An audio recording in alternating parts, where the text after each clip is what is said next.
नमस्कार, closing call में आपका स्वागत है। आपके साथ मैं हूं अभिषेक सत्यव्रतम।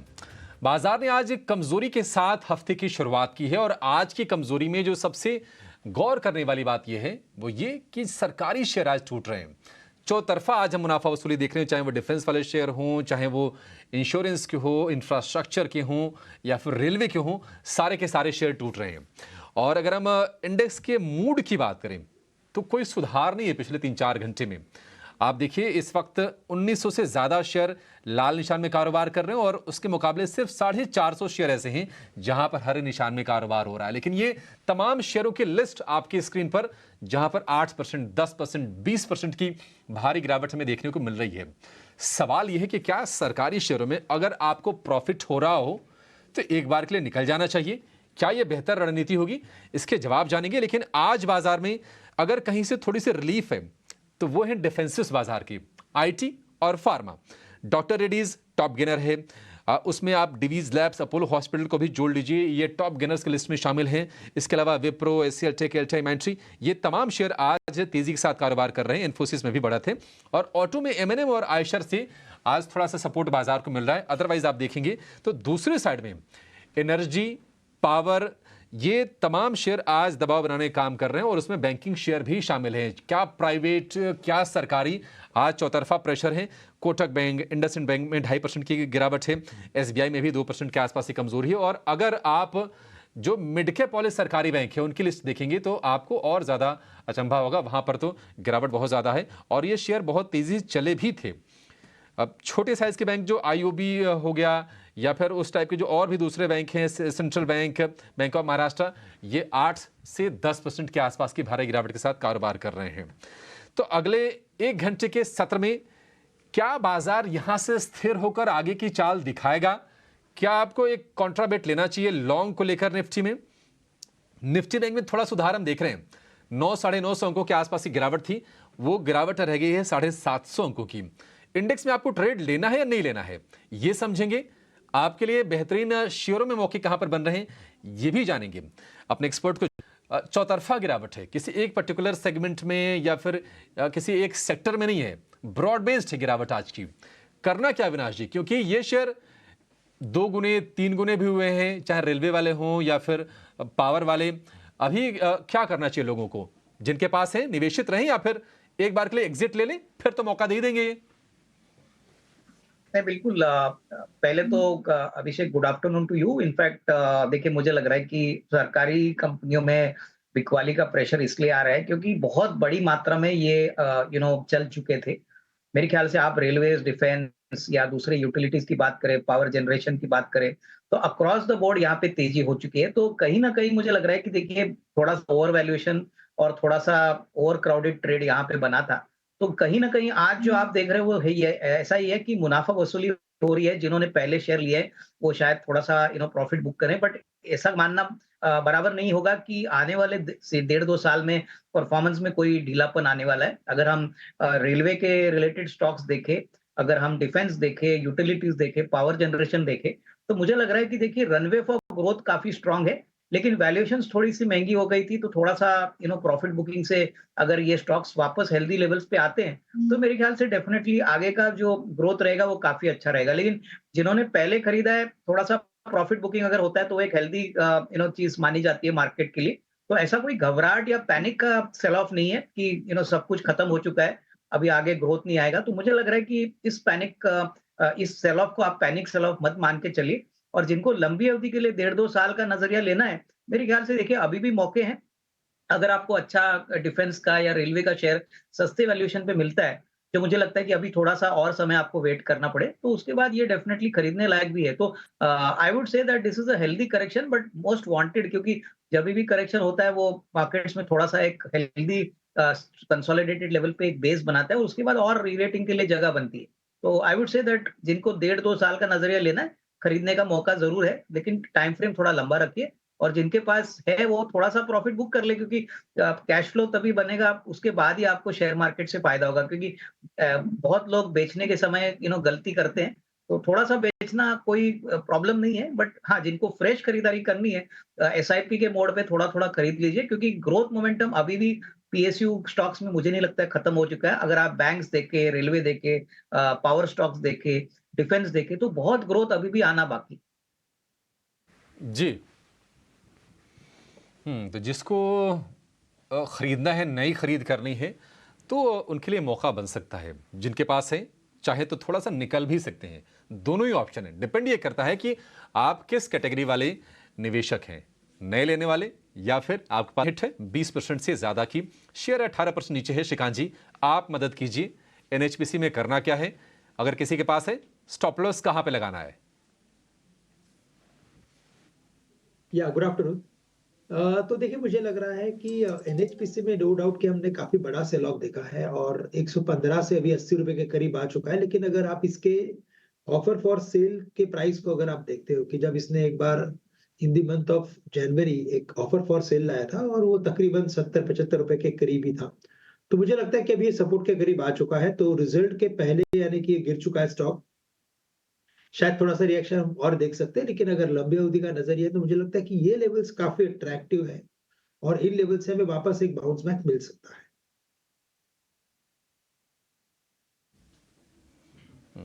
आकर्षक लग रहे हैं लेवल ये गिर के 80 रुपये के आसपास का भाव हो गया है। वैसे अगर हम एनएचपीसी की अगर बात करें तो ये शेयर खूब चला है। कितना चला है आपको बता देते हैं। साल भर में ये शेयर डबल हुआ है एनएचपीसी का। तो जो सरकारी शेयर पहले चलते नहीं थे और सबकी शिकायत ये होती थी कि इतने स्लो मूवर क्यों हैं, क्या बिजनेस को लेकर दिक्कत है, क्या मैनेजमेंट प्रोफेशनल नहीं है, तमाम सवाल उठते थे। वो सारे के सारे सवाल दूर हो गए और 2 गुने 3 गुने ये तमाम शेयर हुए हैं। अब एक काम करते हैं, फटाफट आपके लिए ये समझ लेते हैं कि रणनीति क्या होनी चाहिए बाजार में। सुमित जी, एक बार जरा निफ्टी का भी व्यू आप शेयर कीजिएगा और लगे हाथ में अपने शेयर भी बता दीजिए कि आपको ट्रेड के लिहाज से भी ठीक क्या लग रहा है। हालांकि निफ्टी इस वक्त 150 अंक नीचे है, 21,630 पर आ गया है। हाय, गुड आफ्टरनून टू ऑल। तो देखिए, आज भी ओपनिंग जो थी वो बहुत ही कमजोर रही। ओपन हाई की तरह एक पार्टिसिपेट हुआ और जो अपना एक स्ट्रॉन्ग रेजिस्टेंस था 21,800 का, स्टॉक ने देखिए फिर से वहीं से ही एक रिजेक्शन दिखाया है। तो ओवरऑल अगर 21,500 के नीचे मार्केट क्लोज दे रहा है तो मुझे लग रहा है कि यहाँ पे प्रॉफिट बुकिंग और बढ़ सकती है और नीचे साइड में 21,200 के लेवल्स ओपन हो जाएंगे। तो एक 21,500 का आप स्ट्रिक्ट स्टॉप लॉस अपने पोर्टफोलियो पे भी लगा के रखिए। जैसे कि आज आपने देखा कि पीएसयू में भी काफ़ी अच्छी सेलिंग आई है, तो इसी तरह से और भी सेक्टर्स में प्रॉफिट बुकिंग आ सकती है due to the fall in market also. तो यहाँ पे थोड़ा-सा अपना ध्यान रखिए, 21,500 का स्ट्रिक्ट स्टॉप लॉस। इसी तरह से अगर बैंक निफ्टी की बात करें तो जिनके पास ऑलरेडी होल्ड है शॉर्ट पोजीशन, मैं बोलूँगा अभी भी बने रहिए with the trailing stop loss. हमारा जो ट्रेलिंग स्टॉप लॉस है स्पॉट लेवल पे 45,300 का स्टॉप लॉस रहेगा। डाउन साइड में आप देखिए 44,400 जो पिछला एक स्विंग लो था, वहां तक मार्केट नीचे जा सकता है। तो फ्रेश बाइंग अभी भी हमें कहीं पे नजर नहीं आ रही, बल्कि आप सेल ऑन राइज का ही स्ट्रेटेजी रखिए यहाँ पे। ठीक है, सेल ऑन राइज की स्ट्रेटजी है इंडेक्स के लेवल पर। सुमित जी, आपके स्टॉक्स कौन से हैं सर? स्टॉक्स में देखिए दोनों साइड दो स्टॉक्स हैं और दोनों ही बाइंग मोमेंटम में है। कोफोर्ज एक रहेगा। कोफोर्ज ने अपना पिछला जो रेजिस्टेंस है काफी अच्छी तरह से आज मॉर्निंग के सेशंस पे क्रॉस किया था और अभी भी स्टॉक अपना न्यू हाई की तरफ अप्रोच कर रहा है। तो हमें लग रहा है कि आपको अगर यहाँ पे पोजीशन बनानी है तो 15-20 दिन या 1 महीने के नजरिए से एक स्विंग ट्रेड के लिए आप बाइंग बना सकते हैं। Current market is around 6680 to 6700। Buy कीजिए for the target of 7070 and 7215 with the stop loss of 6300। जो दूसरा स्टॉक है वो है star pharma, strides pharma, star इसका कोड आता है। स्टॉक ने देखिए काफी अच्छा एक मोमेंटम बनाया हुआ है। डेली टाइम फ्रेम पे आप देखेंगे तो फ्लैग एंड पोल का ब्रेकआउट आ रहा है और स्टॉक ने अपना एक पिछला जो सपोर्ट था वही अब रेजिस्टेंस का काम कर रहा है। वो लेवल अपना क्रॉस कर रहा है 750 का। तो यहाँ पे आप करंट मार्केट प्राइस पे भी बाय कीजिए और अगर आपको यहाँ पे डिप्स मिल रहा है तो भी यूटिलाइज कीजिए till the level of 700। Stop loss maintain करेंगे 665 का for the target of 885 and 945। इसका जो नजरिया है वो 2 से 3 महीने का रहेगा। आपका कफोर्ज मैंने नोटिस कर लिया और आपने जो दूसरा शेयर दिया वो भी सर नोटिस हो गया। सर एक शेयर बताइए, आपने हमको TTML शेयर किया था सर। TTML ना थोड़ा नीचे आ गया सर, 96 के आसपास आ गया है, ये वापस ऊपर पे। डिम्पी जी, वैसे बोला जाता है कि average is the most worst thing, तो मैं एवरेज में नहीं मानता। ओके ठीक है, जितना माल है फिर उतना ही रखे। ठीक है अभिषेक, और ट्रेडिंग कॉल्स? ठीक है, ठीक है, तो ये सुमित जी की ट्रेडिंग कॉल्स होगी। इस बीच एमी ऑर्गेनिक्स के नतीजे आगे हैं। आय 9% बढ़ी है 166 करोड़ पर, मुनाफा 27% घटा है, शेयर है करीब 3% नीचे। श्रीकांत जी, एक बार एमी ऑर्गेनिक्स पर भी व्यू दीजिए और साथ में अपने ट्रेडिंग कॉल से बता दीजिए। बिल्कुल, तो देखिए एमी ऑर्गेनिक मुझे लगता है कि मल्टीपल सपोर्ट्स के करीब आ चुका है और इसके जो सपोर्ट्स थे वो 1030, 1040, 1045 इसी रेंज में थे। तो करंट लेवल से तो मुझे लगता है कि इन लेवल्स के आसपास पैनिक करके कुछ लॉजिक नहीं बनता है। इनफैक्ट इन लेवल्स के आसपास स्टेबलाइज होते हुए नजर आएगा, तो पोजीशन हो तो उसे बने रहे। मुझे लगता है स्टॉक रेंज बाउंड है, तो एक बार वापस से अगर रिबाउंड मार्केट में आता है तो ये 1150, 1200 के लेवल्स दिखा सकता है। तो एमी ऑर्गेनिक वैसे लॉन्ग या एटलीस्ट होल्ड करके चले। और अगर ट्रेडिंग कॉल्स की बात करें तो यस, ट्रेडिंग कॉल्स में हमें लगता है कि अभी वैसे मेरे लिस्ट में कोफोर्ज था और मैंने भी उसे रेकमेंड किया था, लेकिन ऑलरेडी जब उसके ऊपर एक ट्रेडिंग कॉल आ चुका है तो मैं कहूंगा कि आज LT mid cap IT companies में काफी अच्छी एक्टिविटी है। तो जितने भी मिड कैप आईटी कंपनीज है तो वहां पे LT IM, LNT infotech Mindtree करके जो कंपनी है जिसका अभी करंट प्राइस चल रहा है 5530, 5550, ये मुझे लगता है कि स्टॉक कम से कम वापस एक बार 5700 के लेवल्स दिखा सकता है। तो करंट लेवल से एलटीएम को लॉन्ग करें और स्टॉप लॉस रखे यहाँ पे 5450 रुपए का, यानी 80 रुपए का स्टॉप लॉस रखना पड़ेगा।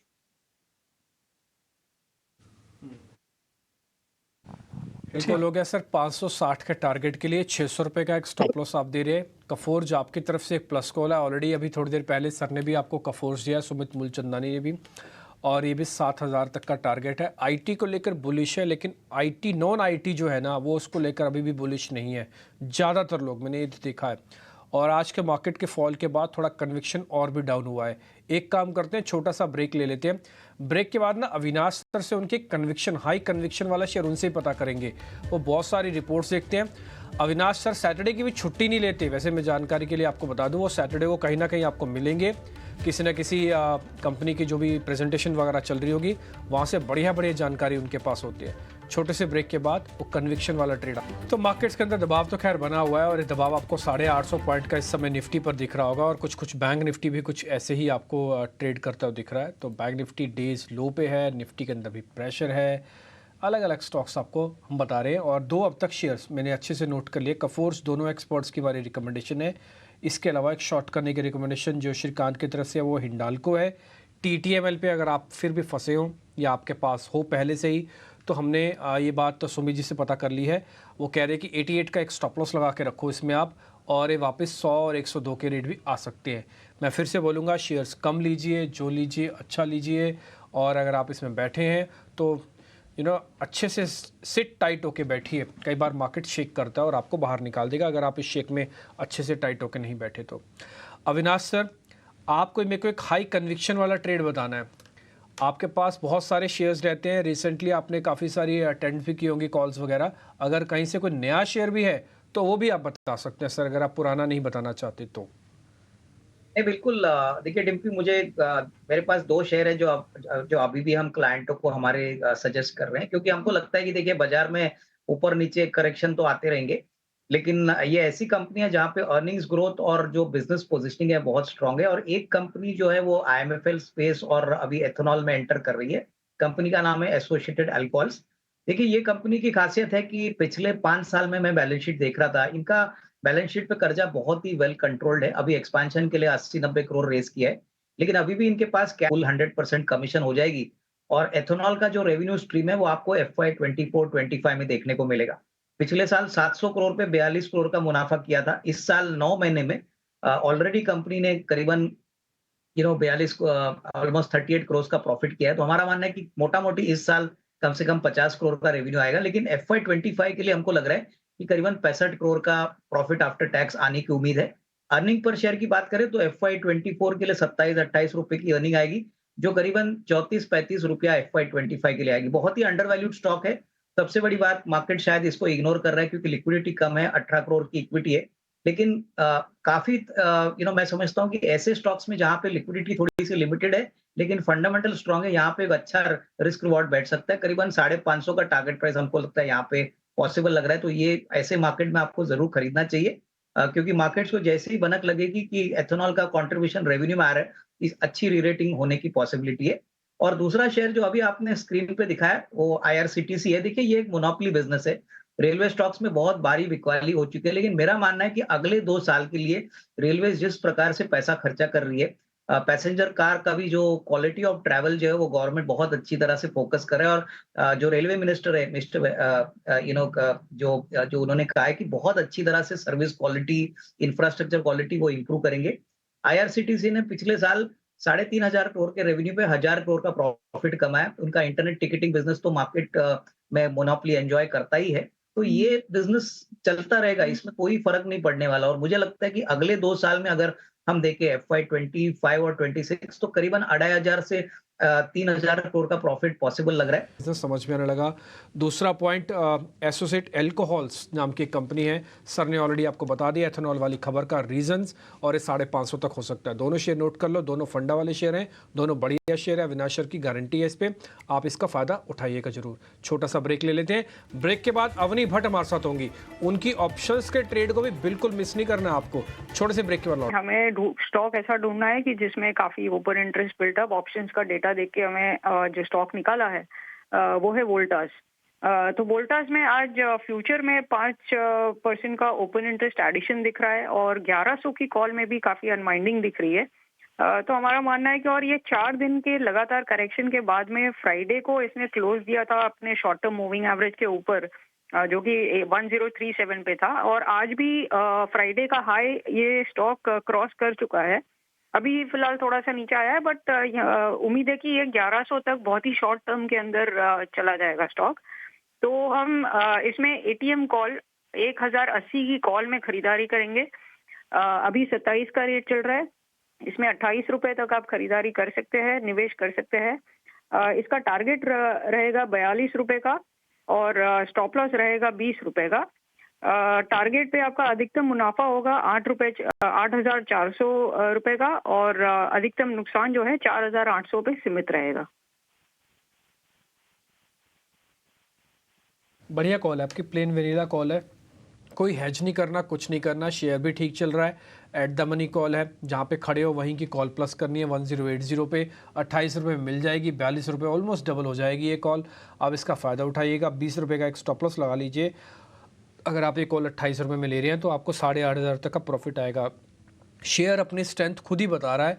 आज आप एक बार अगर वोल्टास का चार्ट दिखाएंगे आज का भी दिखाओ और हफ्ते का भी चार्ट दिखाओ, थोड़ा क्लियर हो जाएगा। और कई बार अभिषेक ने भी सुना होगा और कई एक्सपर्ट ने सुना होगा कि पता नहीं ऐसा क्यों होता है कि वोल्टास सर्दियों में बहुत बढ़िया चलता है, गर्मियों में चले ना चले, लेकिन सर्दियों में वोल्टास बहुत बढ़िया चलता है।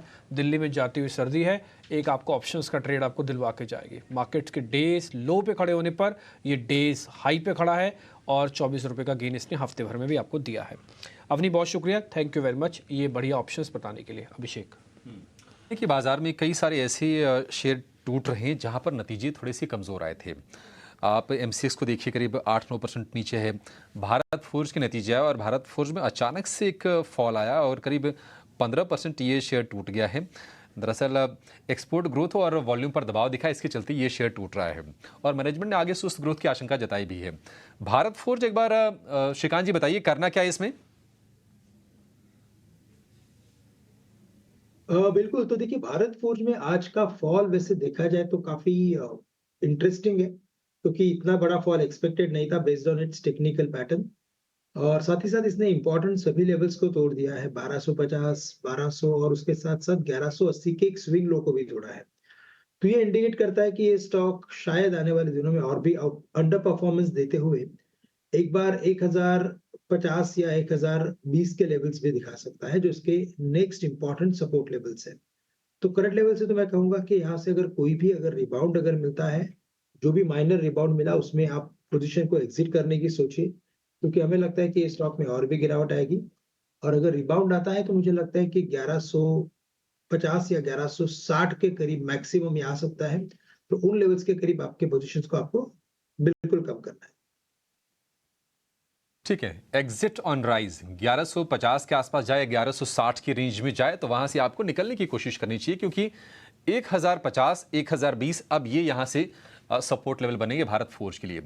अविनाश जी, बेहतरीन डिविडेंड दिया है, कमेंट्री भी अच्छी है, आप कुछ गाइड कर पाएंगे सर कि आखिर ये शेयर क्यों टूट रहा है और आज अब करना क्या है? हालांकि कुछ ब्रोकरेज हाउसेस हैं जैसे कि मॉर्गन स्टैनली, गोल्डमैन सैक्स, उनका ये कहना है कि वैल्यूएशंस को लेकर थोड़ी सी पे आउट तो हीरो मोटर का बहुत अच्छा है, कैश फ्लोज भी काफी स्ट्रांग है। तो मेरे ख्याल से ये एक रिएक्शन है रिजल्ट्स के बाद कि रूरल मार्केट डिमांड स्ट्रांग ना होने के कारण जो ग्रोथ आने वाले 1-2 क्वार्टर्स में आएगा वो थोड़ा-सा धीरे ही आने की उम्मीद है। तो उसीलिए शायद थोड़ी-सी प्रॉफिट बुकिंग हो रही है। लेकिन मुझे लगता है कि थोड़ा-सा और करेक्ट होने के बाद अगर स्टॉक कंसोलिडेट करता है तो डेफिनेटली रूरल मार्केट पिकअप जब होगा तभी बाउंस बैक भी इक्वली शार्प होगा। तो मेरे ख्याल से देखिए टू व्हीलर मार्केट में हमने काफ़ी कंपनियों से बात की है, हमने यही देखा है कि वॉल्यूम ग्रोथ अभी काफ़ी ज़ोर से वापस आ रहा है। बहुत लंबे समय के बाद टू व्हीलर का जो मार्केट है, वो पॉजिटिव ग्रोथ दिखाने की क्षमता रखता है। तो यहाँ पे मुझे ख्याल से होल्ड करें, पैनिक में ना बेचें जिनके पास पहले खरीदे हुए हैं और जो डिलीवरी में मानते हैं डिलीवरी स्टॉक लेके, इसको कोई फ़िक्र करने वाली बात नहीं है। हाँ, एकदम शॉर्ट टर्म के लिए जिन्होंने खरीदा है, मेरे ख्याल से वो पोज़ीशंस निकल सकते हैं। बट अगर 6 से 12 महीने का टाइम फ्रेम आपके पास है, तो यहाँ पे होल्ड करने की राय मेरे ख्याल से अगले साल डेफिनेटली रूरल मार्केट पिकअप होता है, तो इनको डेफिनेटली सबसे ज़्यादा फ़ायदा मिलेगा।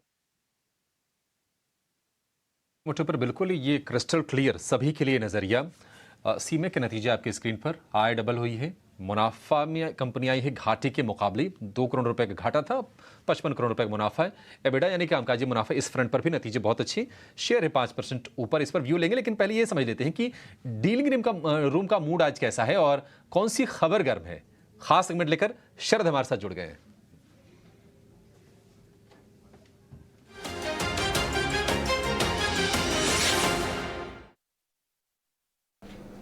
जी बिल्कुल, हमारी डीलर्स के साथ बातचीत हो रही है और पिछले 2 सेशन से जो है मिड कैप्स गिरावट आया है, लेकिन एक स्टॉक है जहां पे फंड बाइंग देखने मिल रही है, एक लॉन्ग ओनली फंड जहां पे डीआई है वहां बाइंग कर रहे हैं और वो स्टॉक है star cement.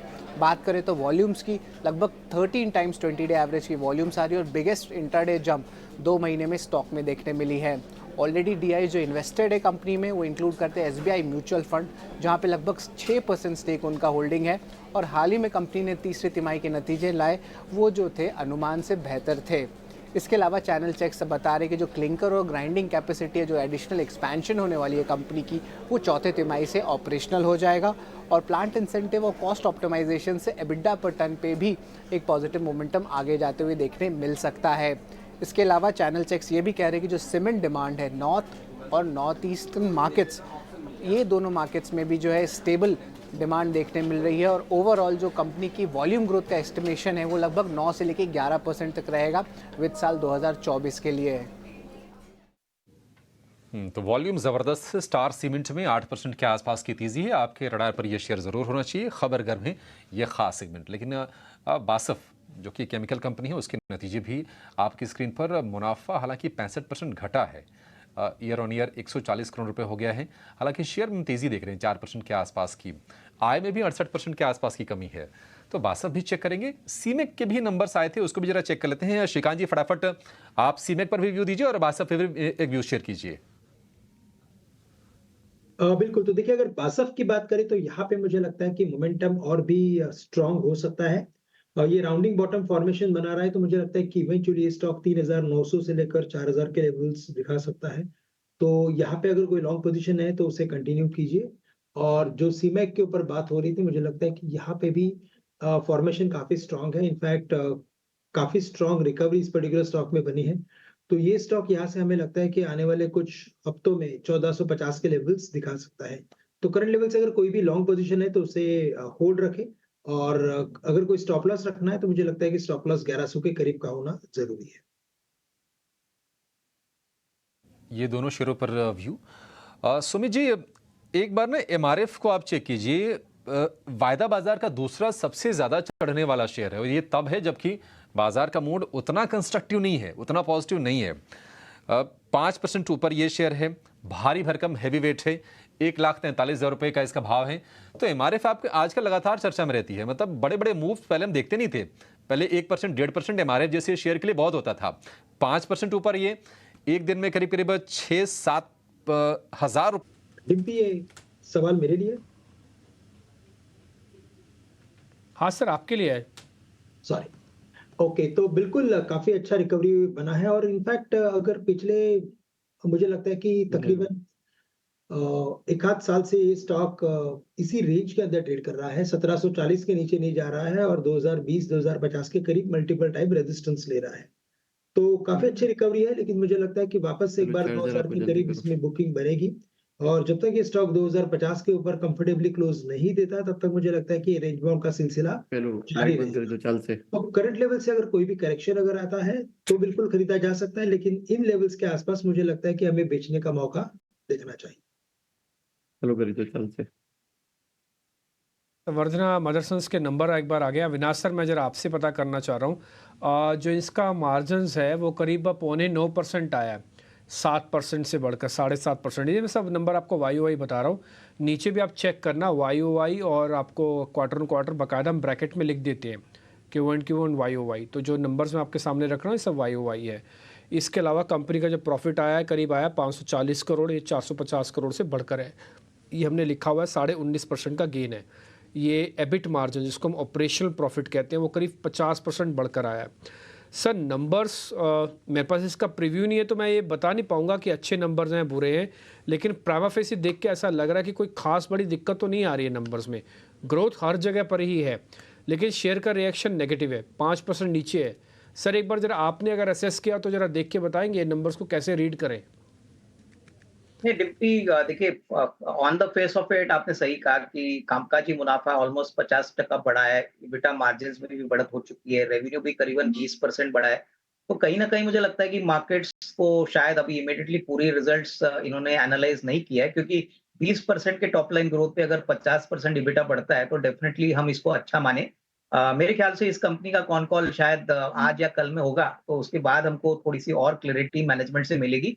But definitely numbers तगड़े हैं और मुझे लग रहा है कि यही मोमेंटम अगर स्टॉक अगर कंपनी मेंटेन करती है तो कहीं ना कहीं मुझे लगता है कि काफी अच्छा वैल्यूएशन पे ये स्टॉक मिल रहा है। हालांकि देखिए ये स्टॉक चल चुका है, बट अगर आपका नजरिया कम से कम नेक्स्ट 12-15 मंथ्स के रिजल्ट्स पे खेलना है तो मुझे लगता है कि डोमेस्टिक और एक्सपोर्ट मार्केट में इनका काफी बड़ा एक्सपोजर है और ये दोनों अगर इंजन ग्रो करते हैं आने वाले साल के लिए भी, तो मेरे ख्याल से पॉइंट ऑफ व्यू से मोर क्लैरिटी मुझे लगता है कॉन्फ्रेंस कॉल के बाद आएगी। बट डेफिनेटली नंबर्स काफी अच्छे लग रहे हैं और मेरे ख्याल से जिनको लंबी अवधि के लिए खरीदना है, देखिए उनको ऐसे मौके जरूर ढूंढने चाहिए जब बाजार में नंबर्स अच्छे आने के बावजूद स्टॉक चलता नहीं है। तो इसमें कोई फंडामेंटल्स की बहुत बढ़िया रिसर्च करके हमको देते हैं सुबह सिंह से लेकर रात को नंबर्स तक।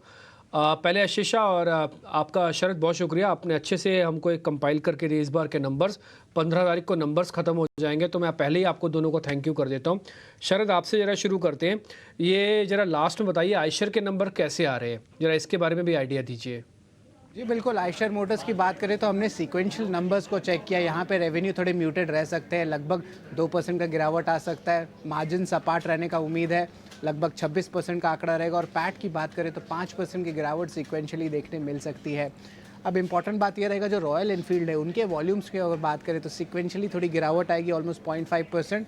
बट अगर ईयर ऑन ईयर बेसिस पे देखें तो डोमेस्टिक वॉल्यूम में तो इंप्रूवमेंट आएगा, लेकिन मार खाया जाएगा वो है एक्सपोर्ट्स पे। अगर बात करें ओवरऑल तो जो मार्जिन्स आ रही है आपके रॉयल एनफील्ड की वो लगभग 28% का एक्सपेक्टेशंस है, लेकिन जो प्रोडक्ट मिक्स का वीकनेस के कारण जो है थोड़ी सी मार्जिन्स में दबाव देखने मिल सकती है। अगर बात करें कमर्शियल व्हीकल सेगमेंट की तो यहाँ पे मार्जिन्स की इंप्रूवमेंट देखनी रहेगी। और ओवरऑल जो है अभी भी मिक्स सिग्नल्स लग रहे हैं पैट में, क्योंकि अलग अलग सेगमेंट्स के अलग मार्जिन्स की एक्सपेक्टेशन है। लेकिन 3 अहम बात होगी जो आपके अर्निंग्स को डिफाइन करेगी। सबसे पहला है प्रोडक्ट लॉन्चेस की क्या टाइमलाइन होने वाली है, स्पेशली प्रीमियम प्रोडक्ट्स को रॉयल एनफील्ड को। इसके अलावा एक्सपोर्ट आउटलुक और जो कमर्शियल व्हीकल कमेंट्री है, जो कमर्शियल व्हीकल्स में क्या टर्न अराउंड हो रहा है, क्या बॉटम आउट देखने मिल रहा है हमें सीवी का अप साइकिल, वो बहुत इंपॉर्टेंट रहेगा। तो ओवरऑल आयशर मोटर्स की कमेंट्री ज़्यादा इंपॉर्टेंट है अर्निंग से इस बार।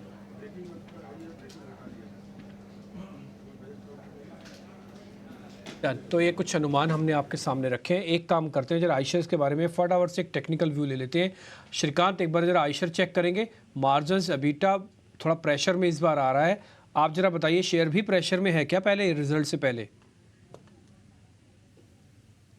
देखिए, अगर शेयर्स की बात करें तो यहाँ पे तो बिल्कुल भी प्रेशर नहीं दिख रहा है। इनफैक्ट इसमें काफी अच्छी एक तेजी बनी है और शायद मुझे लगता है कि ये तेजी थोड़ी और जारी रह सकती है अप टू 4000-4100 तक, यानी कि यहाँ से 200-250 रुपए की तेजी और बन सकती है। तो करंट लेवल से अगर कोई भी पोजीशन है तो मुझे लगता है इसे भी होल्ड करके चले। जिस प्रकार की तेजी बनी है मुझे लगता है कि हायर लेवल्स पे थोड़े और मौके मिलेंगे यहाँ पे जो भी मुनाफा है वो वसूल करने के लिए। तो करंट लेवल से बिल्कुल होल्ड करें और अगर कोई लॉन्ग के लिए स्टॉप लॉस रखना है तो 3750 का स्टॉप लॉस हम रख सकते हैं। 3750 का एक स्टॉप लॉस रखे, फिलहाल तो अभी लॉन्ग रखें। नंबर्स मोटा मोटी हमने आपके सामने रख दिए। अगर ये नंबर्स थोड़े भी ठीक आते हैं तो आप ये समझ के चलिएगा कि शेयर्स का रिएक्शन ठीक होगा, इसलिए होल्ड है, बकायदा होल्ड की स्टैंप है। एक बार मदरसन संवर्धन एक बार वापस से दिखा दीजिए, नंबर्स के बाद रिएक्शन और फास्ट हो। निफ्टी को पहले जरा दिखाइए, फिर बैंक निफ्टी दिखाइए, और मैं आपको कुछ ऐसे शेयर्स भी दिखाता हूँ जिन्होंने अभी अभी अपने इंट्राडे लो बना दिए हैं। एक बार जरा ITI दिखाइए, SJVN दिखाइए। SJVN तो बकायदा लोअर सर्किट पे है बकायदा इस समय। ITI दिखा सकते हैं आप जरा दिखाइए एक बार NHPC, आप एक बार जरा दिखा सकते हैं कोल इंडिया, आप दिखाइए BPCL। ये सब के सब डेज लो पे आके काम कर रहे हैं और मार्केट पे अनड्यू प्रेशर भी इन सब की वजह से बनता हुआ दिख रहा है, जो मैंने आपको लास्ट में बड़े शेयर्स कुछ नाम बताए हैं। आगे बढ़ते हैं, एक बार आशीषा से जल्दी से हिंडाल्को के बारे में पता कर लेते हैं। आशीषा, हिंडाल्को के नंबर्स ठीक आ रहे हैं क्या? हिंडाल्को के नतीजों की बात करें तो सबसे पहले नोवेलिस की बात करते हैं। कंपनी की होल्डी ओन सब्सिडरी है जहां से 65 to 70% रेवेन्यू कंपनी का आता है। उसके नतीजे तो आज शाम को आएंगे, जहां सीक्वेंशियल बेसिस पर म्यूटेड नंबर्स देख सकते हैं इस क्वार्टर में। याद रखें, प्लांट शटडाउन किए थे कंपनी ने तीसरी तिमाही में। उसके साथ साथ वॉल्यूम्स भी लोअर साइड पे आ सकते हैं, जिसके चलते नोवेलिस के नंबर्स म्यूटेड नजर आ सकते हैं।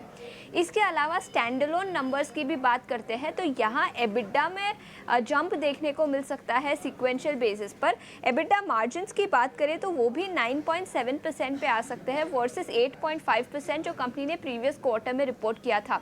हिंडाल्को के स्टैंडअलोन बिजनेस में याद रखें कॉपर और एल्यूमिनियम का बिजनेस है। एल्यूमिनियम के प्राइसेस सीक्वेंशियल बेसिस पर लंदन मेटल एक्सचेंज पर करीब करीब 2 से 3% से बढ़े हैं और cost of production largely muted रहा है, जिसके चलते एल्यूमिनियम बिजनेस का मुनाफा इस क्वार्टर में सीक्वेंशियल बेसिस पर बढ़ता हुआ नजर आ सकता है। मैनेजमेंट कमेंट्री की बात करें तो मैनेजमेंट कमेंट्री क्या निकल कर आती है नोवेलिस के परफॉर्मेंस को लेकर, डीस्टॉकिंग एनवायरनमेंट, मुनाफे में भी हम थोड़ा सा प्रेशर, हालांकि फ्लैटिश ही रहेंगे, लेकिन 847 करोड़ से घटकर 845 करोड़ रुपए का मुनाफा आने का अनुमान है हिंडाल्को की तरफ से। ये नंबर्स फोकस में रहेंगे कल। अब बाजार बंद होने में तकरीबन 8 से 10 मिनट के आसपास का समय रह गया है। ये समझ लेते हैं कि BTST या फिर STBT करके कहां पर आपके लिए कमाई के मौके बनेंगे। श्रीकांत जी, शुरुआत करेंगे आपसे, बताइए आपकी BTST या फिर STBT कॉल्स। तो जैसे ट्रेंड बना है मार्केट का और मार्केट ने जैसे 21,600 के नीचे की क्लोजिंग की तैयारी कर ली है, हमें लगता है कि जहां पे सेलिंग फोर्स ज्यादा है उन्हीं स्टॉक्स में कुछ शॉर्ट की पोजीशंस बनाई जा सकती है। स्पेसिफिकली मुझे लग रहा है कि नैल्को, नेशनल एल्यूमिनियम, इसे शॉर्ट करके चले जो 141 142 के करीब ट्रेड कर रहा है। ये स्टॉक गिरते हुए 130 या 125 के भी लेवल्स दिखा सकता है। तो करंट लेवल से नैल्को को शॉर्ट करें, स्टॉप लॉस यहाँ पे रखें एट 147 का। तो यहाँ से 5-6 रुपए का स्टॉप लॉस हमें रखना जरूरी है और नैल्को को शॉर्ट करके चले। नाल्को में STBT शॉर्ट की सलाह आपके लिए श्रीकांत जी की तरफ से। इस बीच मजगांव डॉक के भी नतीजे आगे हैं। आय में 30% के आसपास का उछाल है, 2362 करोड़ रुपए। मुनाफे में 77% का बढ़िया जंप है। ये शेयर क्यों गिर रहे थे, किस लिए टूट रहे थे पता नहीं, लेकिन नतीजे आए तो देखिए थोड़ा सा माहौल जरूर सुधरा है। अब तक पूरे दिन भर लाल निशान में कारोबार किया है, लेकिन जो ही नतीजे आए उसके बाद अब शेयर 5% ऊपर कारोबार कर रहा है। अचानक से एक हमने स्पाइक बढ़िया वाला दिखा है। अविनाश जी, मजगांव डॉक, आपसे एक व्यू लेंगे।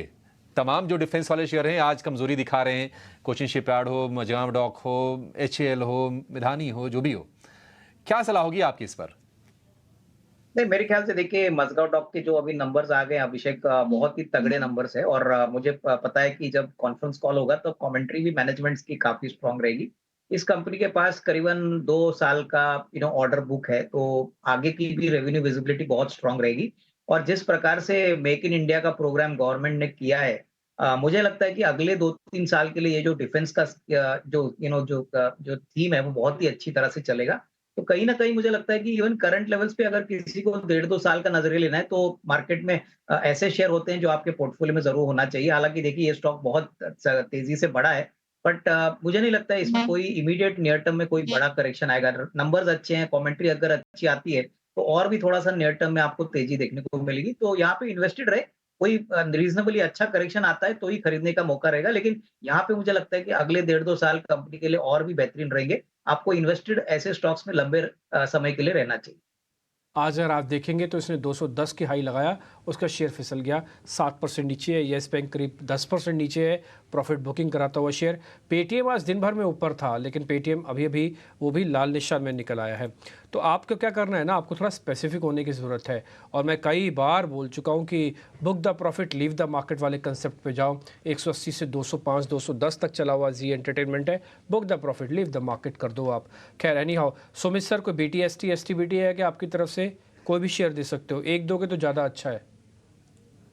अभी ही डिस्कस हुआ था स्टॉक का एस्ट्रल, देखिए काफी अच्छा चार्ट स्ट्रक्चर भी है और करीबन 15 दिन पहले हमने एक डिलीवरी कॉल भी इस पे दिया था। स्टॉक ने अपना एक रीसेंट हाई बनाया है, तो मेरा अभी भी यहाँ पे बाइंग का कन्विक्शन रहेगा। 1934 का करंट मार्केट प्राइस है, स्टॉप लॉस मेंटेन कीजिए 1908 का, और हमें लग रहा है कि ये स्टॉक जल्दी 2 या 3 दिन में शायद 2000 का लेवल टच कर सकता है। लेके भी जा सकते हैं सर, फ्रेश वाला भी ले सकता है। आज इसने ना लिया हो 4.5% ऊपर लेगा वो माल, ले ले सर वो एस्ट्रल। सुमित जी जी बिल्कुल, BTST मैंने इसके लिए 1908 का एक स्टॉप लॉस मेंटेन करके दिया है, तो वहीं पे ही आप एक फ्रेश बाइंग भी कर सकते हैं। ठीक है। अविनाश सर, दोनों अभी नंबर्स आपने चेक किए थे, आयशर और हिंडाल्को का, आशीषा ने और शरद ने आपको बताए थे। तो एक बार आपका कोई टेक है इन दोनों नंबर्स पे? आप कुछ इसमें बुलिश व्यू या बीरिश व्यू रखते हो, या फिर नंबर्स आने के बाद ही कोई कॉल दोगे आप इस पे? के नंबर्स आयशर मोटर्स के अच्छे आने की उम्मीद है। यहाँ पे सिर्फ जो रॉयल एनफील्ड का जो बिजनेस है वहां पे मैं देखना चाहूंगा कि मार्जिन प्रेशर आता है और किस प्रकार से मार्केटिंग एड स्पेंड्स बढ़े हैं। बट आई थिंक डेफिनेटली साथ साथ प्राइवेट भी अगर उसमें है, जैसे कि यस बैंक, वहाँ पर भी आप देखेंगे कि गिरावट है। Central bank 12%, bank of Maharashtra 10%, yes bank, Indian overseas bank, UCO bank, सारे के सारे 10% नीचे है।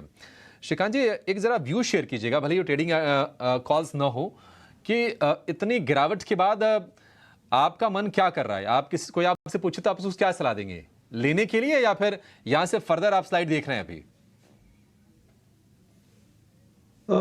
या स्पेसिफिकली आपने PSU बैंक्स के बारे में पूछा है कि मार्केट के बारे में? छोटे वाले, छोटे वाले।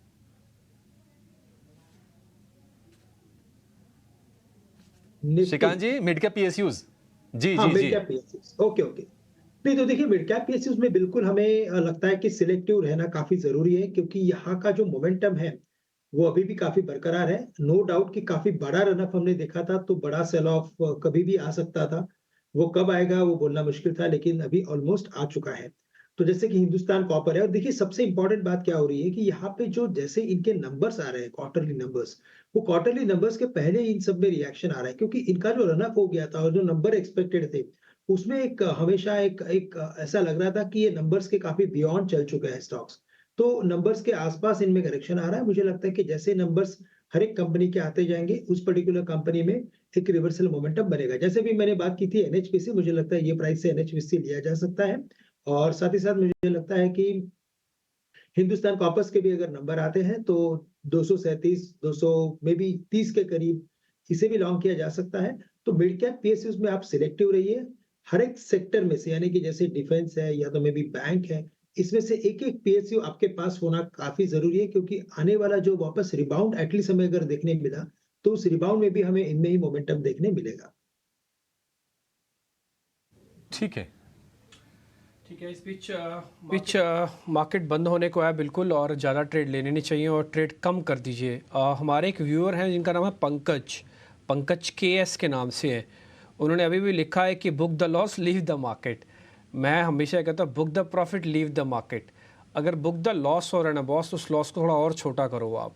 अगर आप छोटा नहीं कर पा रहे हो तो फिलहाल leave the market, book the profit, loss छोड़ दो, लीव द मार्केट। बाजार अगर समझ से थोड़ा परे चल रहा है। दूसरा एक और पॉइंट है, वॉल्यूम कम रखो। मैं तो कई बार आपसे बोल रहा हूँ कि मार्केट है ही नहीं ऐसा जहाँ पर आप ज़्यादा वॉल्यूम बढ़ाओ। हम इंडाइसिस में 20% से ज़्यादा नहीं बोल रहे हैं। 10 दिन हो गए, 20 दिन हो गए मेरे को ये बात कहते हुए। 40% से ज़्यादा स्टॉक्स में मत रखो आप माल अभी अपना। 40% तो कैश में रखो आप अपना। अपॉर्चुनिटी की वेट करो, अपॉर्चुनिटी आपको देगी। ये सिर्फ चर्न कर रहा है, कुछ भी नहीं हो रहा मार्केट के अंदर, चर्निंग हो रही है ना। हम तो बैठेंगे 8 घंटे शेयर्स पूछेंगे, एक्सपर्ट्स का काम है, पूछेंगे तो उसका जवाब भी देंगे, लेकिन आपको अपनी समझ का परिचय देना है, आपको क्या लेना है क्या नहीं लेना। हाई कन्विक्शन अपनी आप जोड़िए साथ में, नहीं तो फिर दिक्कत होएगी, नहीं तो फिर मार्केट आपको डिस्टर्ब करेगा। बाजार में उन्हीं लोगों के पास आना चाहिए जिन लोगों को अपनी कमाई, अपनी शांति बढ़ानी है। जिनकी शांति खराब हो रही है, कमाई खराब हो रही है, उनको बाजार से तुरंत ब्रेक ले लेना चाहिए, पहले थोड़ा स्टेबल करना चाहिए, फिर आना चाहिए। मार्केट कन्विक्शन का गेम है बॉस, मार्केट भाव और भावनाओं का गेम है। भाव से करेक्ट नहीं हो रहे तो भावनाओं से रहो, भावनाओं से करेक्ट नहीं हो रहे तो भाव से करेक्ट हो जाओ। कुछ ना कुछ ऐसा रखो ताकि आप यहाँ से बना के ही निकलो। 400 शेयर आज एडवांसेस के साथ रहे हैं, आज 1900 शेयरों ने डिक्लाइंस दिखाया है। क्लियर मैसेज बता रहा है कि मार्केट के अंदर क्रैक आज इंपॉर्टेंट था और ये इंपॉर्टेंट क्रैक विजिबल है, इसको भरने में समय लगेगा। इसलिए ज़्यादातर एक्सपर्ट्स जो क्लोजिंग में थे, कोई नहीं कह रहा था कि आप बाइंग ऑन डिप्स कर जाओ। दूसरा पॉइंट, आज लेवल के हिसाब से भी कन्विक्शन टूटा। 2-4 दिन से 21,700 बचा रहे थे, वो गया। हालांकि 21,600, 500 वाले 2 सपोर्ट अभी भी बाकी हैं। बैंक निफ्टी ने आज 45,500 तोड़ा, 45,300 तोड़ा, 45,000 भी तोड़ा।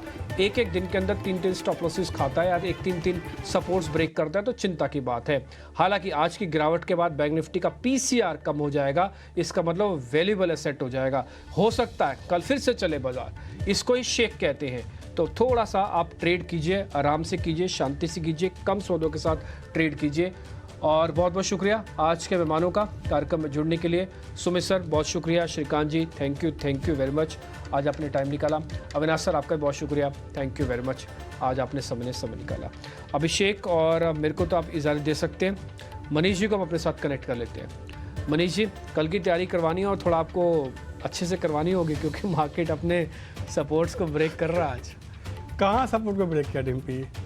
21,500 का आपने बोला था निफ्टी पर सपोर्ट है, 21,574 का लो है, वहाँ से घूमकर तो कहाँ सपोर्ट टूटा? 21,800 पे आपने कहा ट्रेड मत कीजिए, थोड़ा टिकने दीजिए, टिका ही नहीं, गिर गया तो कहाँ टूटा? तो दोनों तरफ से तो हो ही गया, तो इसलिए वैसा कुछ है नहीं चिंता की बात। और पिछले एक हफ्ते से अब तो ये नारा मुझे और अभिषेक को याद हो गया। सुबह अभिषेक भी चर्चा में कह रहे थे book the profit leave the market.